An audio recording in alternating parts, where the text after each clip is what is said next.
sure. See how the lanes do go as well. Like Chira Jr. on this Invoker against the mid-storm of Nisha. It's the not going to be the easiest of matchups here for this Invoker. And of all players to be up against in your first series of Dream League Season 22, it is going to be niche. You know, arguably one of the best. So if there's ever a time to prove yourself, it's probably now. Yeah, we'll have to see what Chira Jr. can bring out for us. Again, I actually he really needs something like the Orchid here. If he's going to play aggressive early on, something like Spirit Vessel Orchid or just the Urn Orchid, something like that, just to pin down the Storm, force a BKB from Nisha or Yule's build up earlier on than he'd want to. Probably your best bet, because otherwise no one is threatening the Storm. Unless you get like this insanely quick blink timing from Cloud into RP and just constantly commit onto just the Storm. It doesn't feel like you have a lot of answers for Nisha this game. And we've seen what happens when a Storm Spirit's free. I'm sure, like, you know, Bulba rubs his hands whenever he sees his free Storm Spirit game. It can be pretty devastating. Absolutely. Bottom lane. Now maybe a fight to come. Insania and Nisha going to group up here. Cloud and Sweet and Strong will show up, but they won't bother going for the big fight. So it is going to be a 3-for-1 trade in terms of bounty runes in the favor of Team Liquid. So a nice start for the side of Liquid already. Of course, we'll start with the mid lane. You are going to have Nisha on the mid storm against Chira Jr. on that mid Invoker. You kind of went over this already, John, but do you expect an advantage one way or the other here between these two? It's rather even. Maybe you can clear out the creep wave a little bit better on Nisha if you can drag back the creeps and just play with Static Remnant, but beyond that, he doesn't have that big of a threat onto Chira Jr. Chira Jr. should be happy enough to farm. He also doesn't have the biggest threat, but a little bit more threat from Invoker, depending on what he goes go. He does have Wex, could go Wex Exort, start play around with that, and try to look for the pin down onto Nisha if he gets overextension on the Storm, but not too likely. We'll see. Probably the 4-minute rune's the big one, and rune control overall is just really important, more so to deny the Storm top-ups. I'm wondering if that's something OneWin will be able to find space for. Taking a look at top, some pull shenanigans from Boxy and from Respect, trying to get this creep wave to meet in a very awkward spot away from the cores. It does make it a little bit rougher for Munkushi to find farm, but it doesn't really hold him back too badly. Although, the creep wave is somewhere entirely different now for both of these cores at the very least. Yeah, it certainly is. It's very, very messy mid lane at the moment here between Insania and, of course, our tiny box, or rather respected Boxy, I should have said. How's that bot lane going? It was Sweet and Strong and Cloud against Insania and Mickey. It seems like it's a pretty kind of smooth affair here for the Morphling thus far. Not really much of a kill chance here against the Morph, I'd argue, right? As long as Mickey's got the finger on the strength Morph, he should be just fine. Not too much threat. They have done a good job of whittling down Mickey. Just a tad bit, so it's maybe not as comfy. You don't have the camp set up here as well for Insania to steal. Good blocks from Shooting Strong with a body. Good sentry being dropped as well to block the large camp. So you can't really go for the enchant, but Impetus in this lane isn't too bad anyway. You are up against a melee offlaner, and Impetus can kind of harass nicely. He still does go for the enchant for the slowdown. Down mid, a lot of pokes. Does hurt Nisha just a little bit more. Again, going for the Quas Wex for Chira Jr. does allow to chase down just a little bit. Yeah, it certainly does. And just even on bottles, even on the runes at the very least, so Nisha's not out of play. With the bottle, he does feel better off though, so it is something to be mildly concerned about. Still a bit of a slower start from the last series we saw. Chira Jr. again just burning the mana pool of Nisha, but Nisha's still proving to be very aggressive with the right-click harassment against the Invoker.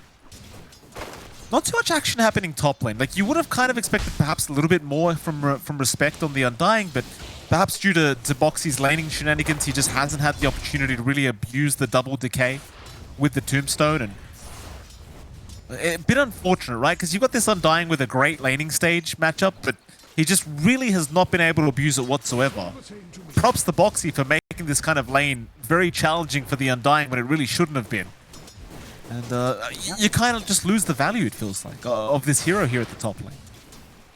And it does, you know, and Undying is made to stomp lanes. You're not finding that angle here for Respect, not finding the double decays, already running out of mana, still has 2 mangoes at the least. He's in a pretty ugly spot right now. But there is no respect being given to this Undying, that's for sure. Avalanche out, 33, he might have to retreat if they do get the Tombstone drop, but look at the Tornado, John. Just look at it do the damage. Respect will barely survive on 70 HP. But that's the ultimate disrespect, isn't it? Had you died to the Tornado of all things. That's not a good feeling. And it isn't. And just the slow cutting them off from that chase down as well. With that early metamorphosis committed from Nkushi. Not able to chase down and punish down mid. Oh, Nisha. He's going to go down. Chira Jr. able to secure first blood by himself on the mid invoke. Tips coming out already here from Nkushi. Yeah, and they're happy with what they're seeing from Chira Jr. again. Pre-6, the Invoker can play quite nicely, and that he is. Getting that aggression out just with a cold snap, maximizing that EMP, making it uncomfy for Nisha to try to trade back. A good launching point already for our prodigious mid, Chira Jr. Is that a word, John? I believe so. Chira Jr.? It is. I just Googled. There you go. Well, what was the other word you came up with earlier? Applicator? Adapticator, Applicator? I think it was. Applicator. That is also a word. Top lane. 33 is going to... He's going to find the respect. 33. Very nice. Well, and Nkushi forced the back away here on the TB. Not a very good feeling for himself. I suppose the one saving grace right now for one win is the fact that the Invoker is having a pretty damn good lane. But it does start to feel like the side lanes are going a little bit too well, perhaps, for the side of Liquid. Like, you look at Mickey on the Morphling, he's completely free farm now. 34 and 6 on the CS board. No real contest coming out here from one win whatsoever. And I don't expect the bottom lane to change no presence. No presence to be had there, unfortunately. Early rotation from Steven Strong onto mid. Oh, Nisha. Mana drained again. Shira still going. We'll find another kill. So this time Sweden Strong was there to help out, but they are really ensuring that this mid lane does not go the way of I like seeing that.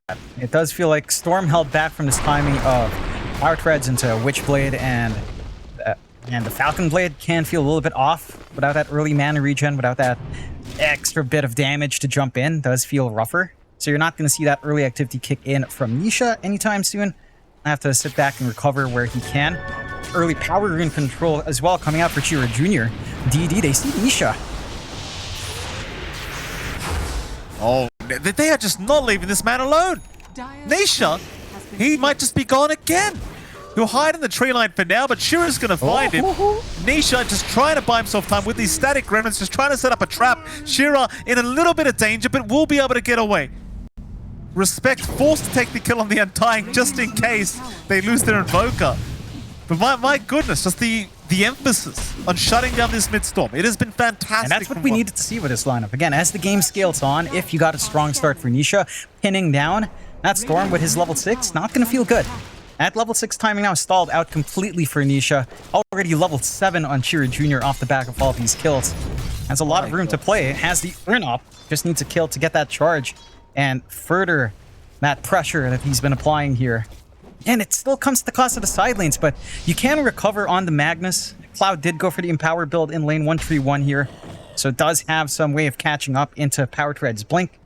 So he has managed to catch up with that space in the jungle as well, in terms of CS at the very least. There is recovery, but just ensuring this mid-launching point for Liquid doesn't happen is already a big part in buying an opening here for one win. You're just not leaving him alone in the jungle. Look at that. No, I appreciate that.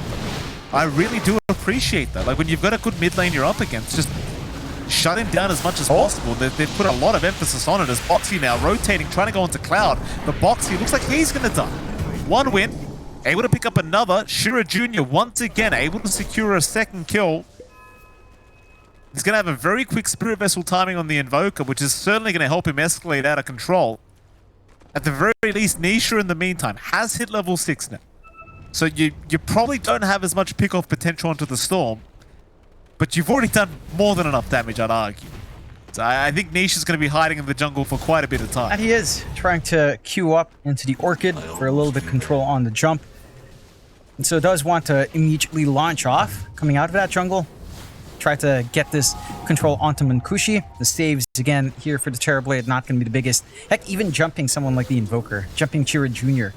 with that Orchid can be massive, but setting your eyes up top, Chira Jr. with a TP. Wants to get something happening here onto 33, it looks like. They can try. 33. Defensive positioning, but they'll get the Tornado off into the EMP immediately, and 33 even having the Tombstone dropped right on top of his head. But it makes no difference. He is still okay to back his way out of there. He even had the Hurricane if he needed it. So he's really just not sweating whatsoever on the Doom. With that one win, bit of a failed attempt. We'll have to rotate back into the mid lane, perhaps look at Nisha or Insania.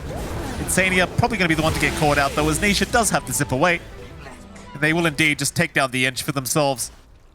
Not the greatest kill in the world, but it is something, and it does allow them to continue protecting that Hold T1 on, tower. that was a good amount of pressure coming in just with the Ench's presence, but not enough damage done to the tower. At the very least, takes attention away from the side lanes.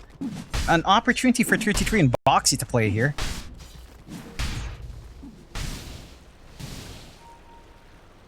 They're going to try. One Cushy. Being chased down a little bit by Boxy, but will be left alone. A TB, not too far behind a net worth, but is about 1k behind the Morphling, which I think is the more concerning aspect of all this. Is you are up against the Morph of all things, and Mickey, I mean, he's having the freest time of his life. He is still just freely CSing down to the bottom lane. The Mag can obviously do nothing to slow him down. There's your Spirit Vessel now on Shira Jr. Obviously, he wants to try and make some work happen immediately, and he will run right down towards the bottom to see if he can find Mickey. Seems like Mickey, very well aware that he might be coming, does Good retreat. scan out from Liquid. The moment that Shira Jr. is not showing mid, instantly suspects something's happening. We'll go for the top, though, but good avalanche, preemptive avalanche from Boxy. Sure as Shira Jr. can't find an opening. And take a freebie tower. I like this defensive play from Liquid, because they understand their launching point, and that Storm isn't ready. You know, a Doom jumping in, committing Doom. You're not going to have to follow up with the Storm jumping around. You have to play it safe. Minimize these losses. They have a slight network advantage still from all this free space coming out on Mika. And one win aren't really able to farm back this difference just yet. Although, Mika. On bottom lane, jump in. They found the Morphling and they've got him. Cloud with the RP just able to lock him down very, very easily. And again, the Invoker just kind of all across the map with the Spirit Vessel out does make the kill happen. They do look towards the bottom T1 tower rather. One win. I mean, it's 1-6 so far. Team Liquid still finding plenty of farm on the Morph, but I just feel like one winner is slowly starting to heat up. Again, all off the back of Chira Jr. making his way across the map, TPing top, taking the gate down bot, and just looking for these opportunities. He has been opening up the game while the two cores farm up. There is room to siege mid here for Liquid. They are making use of that opportunity to chip away at that tier 1 just a tad bit, but without the creep army from Insania, not the quickest process here. So not going to be able to do as much. They also haven't really set up the forward vision from Liquid to get hunting in preparation for like that Orchid timing that Insania is looking for. So no wards to watch the top farming patterns of one Kushi. In fact, all their wards are right now defensive, as they will lose their mid. Yeah, denied off by Nisha. At least denies the gold away, but one win. Opening up the map now. See if they can continue applying as much pressure as they have been across the map. Lines have been drawn towards the top lane now. Shura Jr. going to smoke up with the rest of rather just with his Rubik for now. Sweet and Strong going to join him on this journey up towards the north. They are going to miss out though. 33 does back his way out. Insania does the exact same thing. You could still look to try and go towards the Radiant Triangle if you so wish. And in fact, they do have vision around the area. So Shura's going to make his way over, has the Ghost Walk going, does get the D-Ward off instead, and looks like that's going to be enough. Doesn't bother trying to rotate into that Triangle. Or rather, Radiant Triangle, I should say. We'll try. Boxy's going for the D-Ward. Okay. Gets D-Ward off, but it's probably going to cost his own life. In fact, he only got the Sentry, right? No, he got the Ops. A little bit too hard to tell with those obs, but he did get the Observer Ward. So, no, it was a Sentry Ward. Never mind. Yeah, didn't find a big one. And then that means they can take over these stacks. They've got the clear with Cloud on hand. Good invasion still pays off, even though, yeah. Well, hold on a minute. If you click on that Observer Ward, it says Sentry Ward. No wonder. But I've got to defend myself here, John. No, I get you. It's weird. It says Sentry Ward. It only has the Observer Ward buff. It's weird. I don't know. I get confused when I D-ward as well. It feels weird. So yeah, it's not just you. Maybe a little bit of the age, but not too much of the age, Mike. Not that old. Not to be mistaken, and I am indeed a moron. Shira Jr. They've got the duo. Shira Jr. Oh, Hurricane up. Oh, he's clipped him. He has clipped him. 33. That's something you don't see every day. A hurricane cliff coming out from the tube. You love to see. And Nisha finally gets that punishment he was looking for. Oh, he's been itching for that kill. Really big kill to give onto Nisha as well to rush into this Orchid timing we were talking about. So, again, despite all these kills for one win, they haven't had a significant net worth lead. They've found some objectives, but it's not been enough to pressure Liquid away from these farming spots. Mika is still farming. 33 is getting that build up with the Midas, as you expect from the Doom. Just going for that scaling towards a later point in the game. And only the recipe away from Nisha. So despite all this activity coming out, it hasn't led to enough. It's at parity for one win. You've recovered well in Munkushi. But certainly with like a 6-kill lead, you expected a little bit more. Unfortunately, not able to find as much.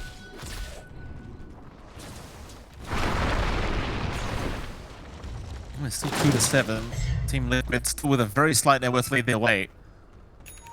Most of that farm still sitting on Mickey.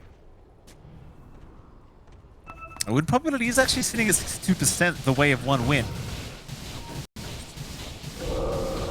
Liquid, they are about to pick up the Orchid now on Nisha. Nisha he's still very far behind naturally after a terrible laning stage, but he is getting to a stage where he can start to join his team and start to find pickoffs. In fact, mid lane, he might have his opportunity very soon because there is a bit of a group up here from one win. Respect, gonna get caught here by the avalanche of Boxy. Orchid timing is now available for Nisha, and he'll take his second kill of the game. He's not actually behind. He was matching Shira Jr. in terms of net worth, despite all that activity for our Invoker.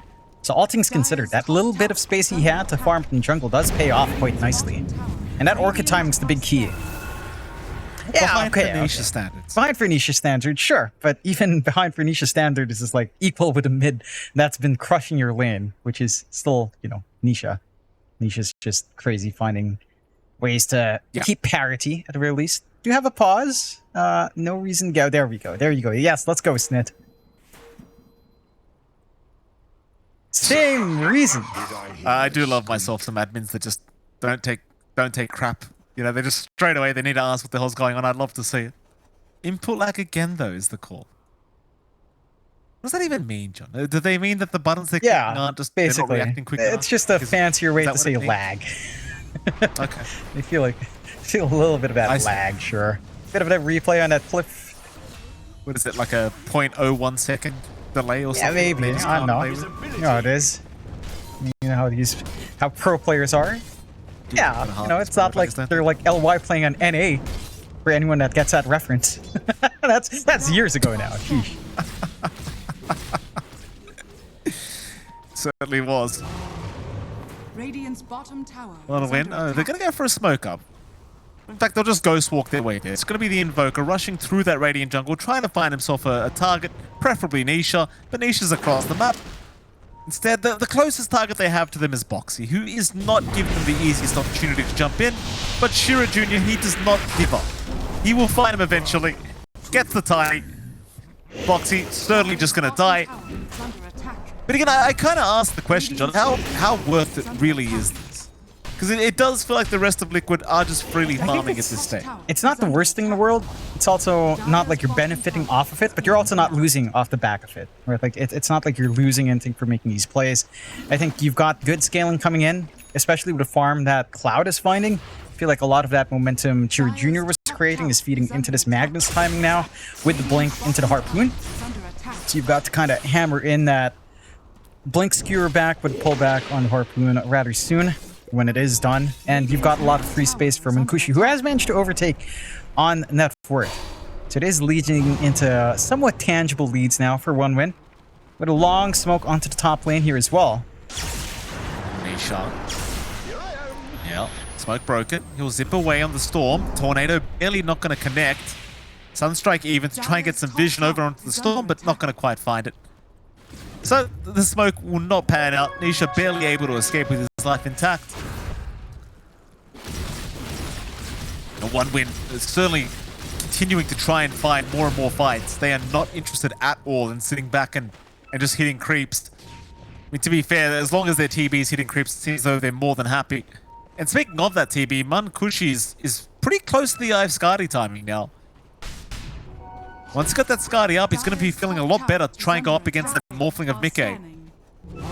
Mickey, of course, just trying to farm towards the Kanda on the Morphling. You know, I'd say the Skadi timing going to be pretty detrimental here for the side of Team Liquid once Munkushi does have it up, and it's not too far away. It is. Come. Oh, good sentry usage. Jump in. They have found themselves an Invoker, and that'll be, of course, Shira Jr. going down. In fact, they'll find another now. The Undying also caught here by Nisha. Be a second to come out. Not the greatest of news if you are one. Oh. And they're just losing the Invoker was already bad enough. In fact, they are going to lose Insania. So you do get a bit of a cheeky kill out. But now the Doom being stolen from Sweden Strong. And oh boy, Mickey getting caught with his pants down. Sweden Strong, he was ready for that one. Nobody, not even us, noticed the stolen Doom. But it does end up paying off immediately. It's now one win. It went from a bad engagement to a great engagement. And I think the key aspect here for one win is that Chira Jr.'s playmaking, he is not the hero you're relying on to go into this late game. It's a Terrorblade, it's a Magnus for Cloud and Munkushi. And after you blow everything onto the Invoker, you've got a lot of room to just play on these other heroes. They find a tier 2, no trouble here for the side of one win. For Liquid, I mean, they did find this opportunity with some really good sentries. They had that sentry watching while the enchant creep was around a ramp, near the Watcher up top, in that bot jungle, I mean, along with the sentry preemptively drop, spotting Chira Jr. out, so he has to respect that vision game. Can't just scout around in the Ghost Walk, but that's been sneaky. Oh boy.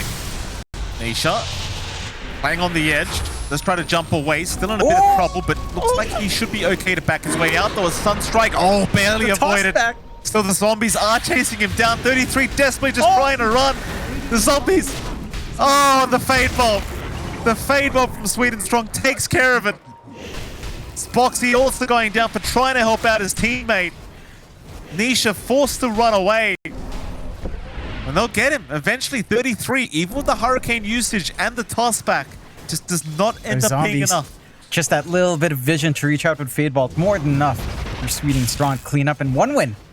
Again, I can't say it's been a slow game. It's also not the fastest in terms of kills, but certainly one win has been very active with Chira Jr. I have not seen a mid this willing to rotate as much as Chira Jr. at all in some time. And it is paying off. Sure, he's not scaling. He's not getting as much gold. All he has is just a Midas and Spirit Vessel with a really good timing to Spirit Vessel. But he's not getting the space. He's giving that space away to the heroes that will scale into the Terrorblade of Munkushi, into that Magnus of Cloud. And now they've got this opportunity for Roshan. Like, they've got the damage with the Empower. It's not going to take too long to melt Rosh with Alacrity on Terrorblade as well. Your team fight in such a tight spot for Liquid isn't the cleanest, but they'll actually smoke out from the pit here. Maybe just preempting a fight to come from Team Liquid, but it never comes. So back into the Roshan they go. Not expecting a free Roshan for themselves this time around, but that's exactly what they'll get. I suppose you probably hand the Aegis over to Munkushi. I mean, even Shira Jr. seems like it could be a pretty good hero to hand the Aegis over to, considering how active he has been, but they will indeed give it over to the TB.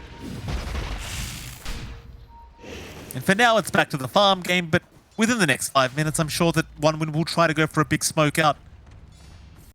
Probably won't lead to higher ground, but perhaps a couple tier 2 towers to be taken. Team Liquid, I mean, as much as I want to say this team is still in a great position, they are 3k behind, and with an Aegis down, like, you've got to be cautious. These fights have been going OneWin's way, quite often. It seems like they have the fights. It has. I think my issue is the scaling for Liquid is hinging a lot on Mike. Like, there is some good spikes still left for Nisha down the line, of course. Some like the Ags coming out. His Sanj for a little bit more durability up front can feel good as well. And 33 still has this blink to be completed. But it does feel like a lot of your output is going to be on Mika. And the core, it just doesn't feel great at the moment. Like, sure, having the Phylactery is nice with a Manta. Into the Conda, it's pretty good magical damage to deal with the Terrorblade. But it feels like you have to target prioritize here.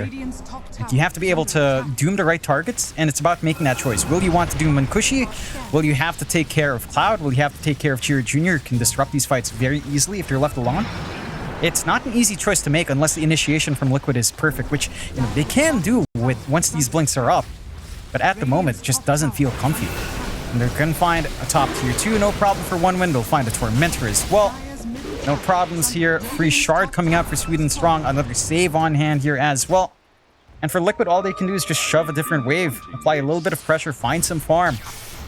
And these 2 lives in Kushi is hard to deal with.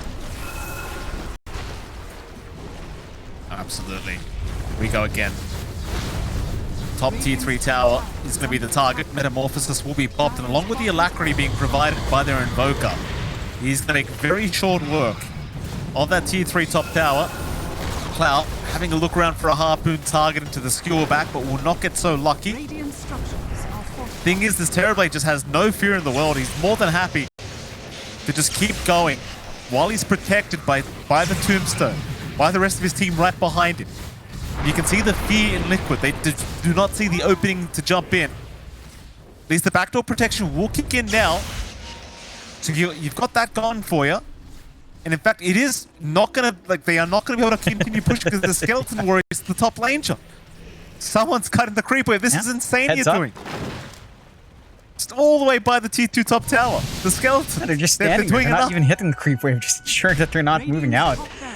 And that's enough to hold them back. That is the full Metamorphosis down for 1:10. Age is still up for 2 minutes though, so there's still another opening left, but they're trying to capitalize on this. Liquid with a smoke. Full Kaya Sancha on Nisha, so he's a little bit more flexible up front here. Not going to be able to fully commit. One win, do pull back successfully. Again, very calculated game. 5-12. Not kill heavy, but a lot of attempts, a lot of movement. Good vision being built up by Liquid once again. Keeping control of that top jungle and even the triangle with a nice ward in the ramp area here. Just not the areas where one win's camping around. Dire are scanning. Kushi. Well, scan is out. They are still playing with the Metamorphosis tier 1 win for another 30 seconds. Team Liquid have got that big advantage their way. I mean, mind you, you are still playing against an Aegis, but again, without the meta, it may not really matter. Only 15 seconds away now. Team Liquid still aggressively posturing. Still have the vision advantage in that dire triangle. Oh! But not seeing the opening yet. There's a toss back onto a TB illusion, but they're going to lose Boxy for this. Boxy getting dragged back by the skewer. Will go down. Now a tornado to fly out, trying to find some more targets. They'll miss that on practically everyone. Insania, he will be able to TP away. So they've only lost Boxy. Not the biggest hero.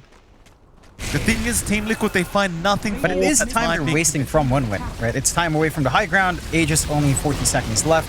So you have a very narrow window for one win to find more. They're going to go for the top set of racks with backdoor being taken away, with a creep wave marching in. Should be able to find this at the very least, and that is going to set a rack's advantage for one win. Good tone to set. Not much more than that. Heck, only the melee racks, leaving Illusion to deal with at range, and Illusion is enough. So again, very calculated, right? They're not going all out. They're taking their time. They're finding some openings, but not the big ones. Liquid mitigating losses and trying to set up a stall, which is building up, but the key timings are lined up. Full butterfly from Munkushi. 3K ahead of Mika's Morphling right now. BKB coming up next for the Terrorblade. A lot of protection in the middle of these fights. Still a tough game for 33 to find this angle, even with the blink. Like, he has to make that choice. It's down to who he dooms. If he dooms Terrorblade, good. You can take him out, but then you have to worry about the RP, all of these disruptive spells from Chira Jr., stolen doom potential from Sweden Strong. It's not a simple game for the side of Liquid. And for one win, it feels a little bit more straightforward. Just make sure that the Doom choice is tough. Make sure you're always playing around this Terrorblade when you're going up forward across the river, and you're pretty happy. Liquid, I mean, I don't know. It feels like they need that big control to kick in. Something with wide AoE, like Nisha Ags down the line, or even the AoE Doom from 33 can kind of make it simpler to take these wider fights if it breaks out at all. Zip in. Nisha's going to try. 33 jumping in as well. They want the Undying, and they've got him. Undying down. The RP is out. Cloud, he's found two targets. He'll drag them right back. It looks like 33 will get annihilated immediately. Is it even find Foxy? The Shura Jr. He'll drop to boot. So a 2-for-2 trade. Oh no. Like it's, oh, that's an avalanche. Sweet and strong. On the side, finding Mickey. Cancels the TP off. Mickey is gone. A beautiful avalanche to come out from the Rubik. It looked like a decent team fight for Team Liquid after they found the mid-invoker, but they lose a few too many, I think, to make it worthwhile. They do.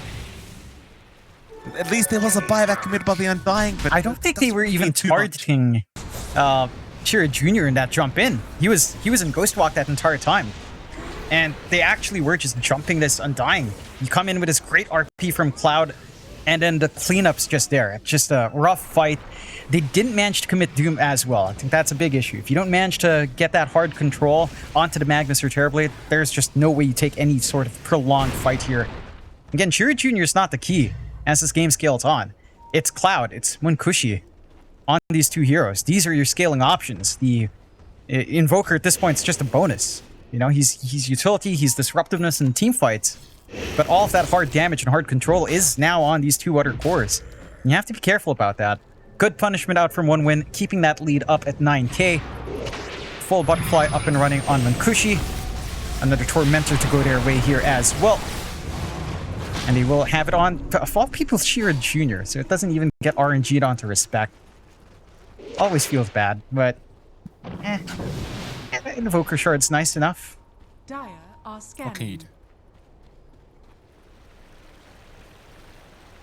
Now Shura Jr., speaking of the devil, I mean, he's right by Mickey and Insania. Radiant are scanning. Will not spot them out.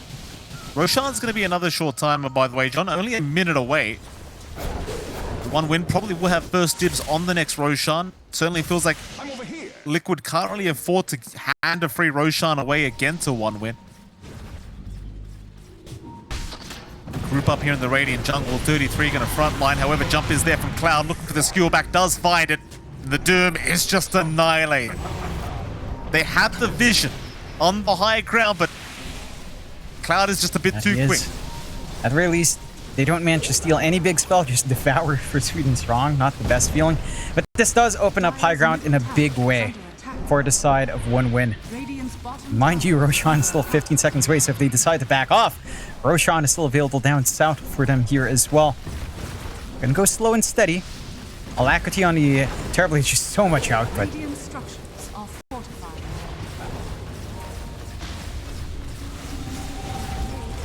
We'll see when they do want to commit. Munkushi maybe a little bit nervous, does go for the tier 3 tower, and they will indeed probably just go for the safer play in the Roshan pit. I do appreciate how conservatively 1win are playing. You know, there's just no need to rush this game. They respect Team Liquid as a roster, and they're certainly not willing to throw this game one away, as it is certainly their game to throw. There's smoke up. They'll smoke up on the high ground of the Twin Gates by the Roshan pit. Nisha smoked himself, but it will end up expiring. Still in position to try and force a Roshan fight. Keep in mind, Metamorphosis is still available. RP is still available. Everything is still available. It's Nisha. He'll break. No smokes. Cloud looking to jump in. Hasn't found anyone quite yet. Nisha using quite a bit of mana just to scout out the side of 1win. Oh. But he does have a regen rune going, so he doesn't really mind too much. So they'll make the jump in onto the Invoker. Nisha with his BKB trying to burst him down. He might just have him, but Shura Jr. still surviving back. God. Nisha's the one going down. It's just too much damage from Munkushi. 33 also in danger of being left with the devices of the illusions. Meanwhile, Mickey trying to man-fight here up against the Undying, but Respect is just walking away. And Munkushi will take care of it. I mean, at least they got the Doom out of there. 33 just got ignored at the end. But Roshan will still go the way of one win. And that fight, it just wasn't really much of a contest. They managed to get the Doom off onto Cloud, cutting off the RP, but then, again, it's this choice, right? It's not an easy game for Tier 3 to just find a good Doom target. It's like, which one's the one you have to focus on? You take away RP, sure, but then you get this Metamorphosis Terrorblade on top of you, whacking away with a Butterfly protection. Mika can't hit him. You know, he doesn't have an MKB. There's no thing like a Blood Torrent to deal with the evasion as well. And even if you did, Manta and BKB makes it near impossible to try to keep that debuff onto Munkushi. So it's just a tough one. The way for Liquid does feel like it has to be a pick off into a wider fight. And you have to kind of kite around this Terrorblade as best as you can when Metamorphosis is up. You cannot just waltz up there with how much farm Munkushi has. And the great aspect is your mid laner here is just willingly just playing forward. Cheater Jr. is just standing forward, not caring the world, constantly in Ghost Walk, constantly scouting around, being the front line, and if he cops the hits, the most you're losing is actually really the gem. It feels like the gem is a bigger loss than actually losing Cheater Jr. in the fight. Like, he is just such a great piece of utility right now for one win to build off of. Oh, Nisha. Cloud's having a look again, like he's got the RP still available. They'll jump in onto Mickey instead. Mickey! Oh my god! Caught on the Morphling, RP'd up. They've even found 33 in the middle of that RP as he blinked in. Mickey is down, no buyback available. 33 still trying to casually walk out of there, but the chase continues. As 33 is down a boot. Well, this game might just be over. No buybacks available on either Mickey or 33. And Mega Creeps are surely incoming. They call it GG. Team Liquid unable to put up a real good fight here up against one win for game number one. And I'll tell you, one win. I mean, I had my doubts at certain stages.